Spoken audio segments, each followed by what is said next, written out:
প্রশ্নের উত্তর দেওয়াটা খুব জরুরি বেশি। প্রথম কথা হচ্ছে তারাপীঠ কেন, তারাপীঠ মহাশ্মশানে যেটা সম্ভব সেটা হয়তো আদার্স শ্মশানগুলোতে কাজ করে সম্ভব নয়।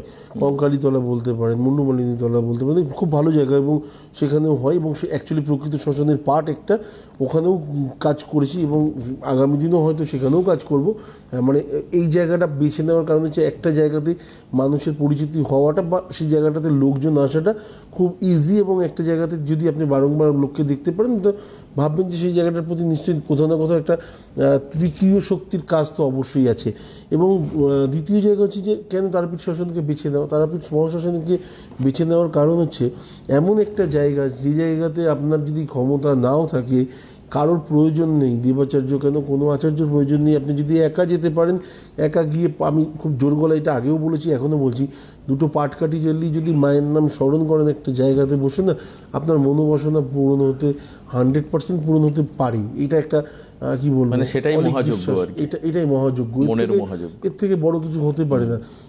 অনেক সময় আমরা বলি যে দেখুন ফলোয়ারিং অমাবস্যাটা অনেকটা কি বলবো সামর্থ্যের মধ্যে, কিন্তু কৌশিকী অমাবস্যাটা সামর্থ্যের মধ্যে নেই। কারণ কৌশিকী অমাবস্যাতে আপনারা জানেন ভালো মতো যে যে জিনিসপত্রের দাম থাকে সেগুলো আকাশচুম্বী হয়ে যায়। নাম্বার ওয়ান, ওখানকার জায়গা, যে জায়গাতে আমরা ধরুন যজ্ঞ করি সেই জায়গাগুলোর রেটও চেঞ্জ হয়ে যায়, প্রতিটা জিনিসের আকাশচুম্বী দাম থাকে। মানে সেখানে তো আমি শুনেছি নাকি তিল ফেলার জায়গা থাকে না তারাপীঠে, 18 থেকে আমি যদিও কোনোদিন যাই, 18 থেকে 20 লক্ষ লোকের ভিড়, রাস্তার ফুটপাতের মাঝখানে যে জায়গাটা থাকে না সেই জায়গাটাতেও লোকে শুয়ে থাকে।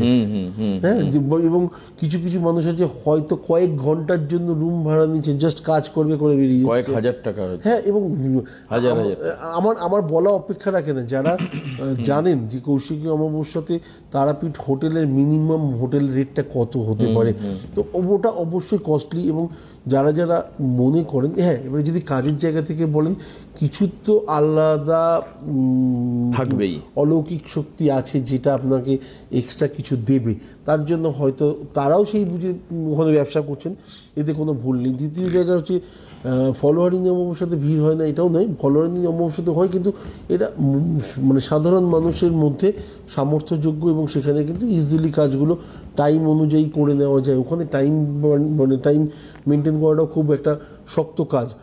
এছাড়া বকুল অমাবস্যা আছে, দীপান্বিতা অমাবস্যা আছে, বহু অমাবস্যা আছে যেগুলোকে মানুষ কাজে লাগাতে পারে।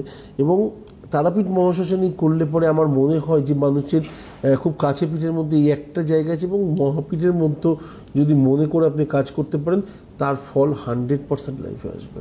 মানে এটা একটা আমার মনে হয় যে এটা কোনো মিড না, এটা কোনো টিআরপি বাড়ানোর জায়গা না, এটা কিচ্ছু না, কিন্তু এখানে এমন একটা শক্তি আছে যে শক্তিটা আপনাকে বারবার টানবে। না, একটা জিনিস তো তুমি মানবে যে এরকম এই যে মানুষের যে আধ্যাত্মিক কাজ বা স্টোন বা যা কিছু হচ্ছে বা বাস্তু হোয়াট এভার ইউ সে, এর সঙ্গে একটা মনস্তত্ত্বের বড় যোগ আছে আমি মনে করি। মানে এই যে কোনো একটা শ্মশানের কোনো একটা স্পট বাছা এবং মনে করা যে আমি মায়ের অনেক কাছে আছি বা মায়ের কোলের পাশে আছি, এই ভাবনাটা কিন্তু আপনাকে এই যে আর এই আমাদের শরীরের কাজ হচ্ছে কি সবই হচ্ছে ঊর্জা দিয়ে, ঊর্জা এবং চক্র, এই তো ব্যাপার আমাদের যে চক্রগুলো রয়েছে শরীরে।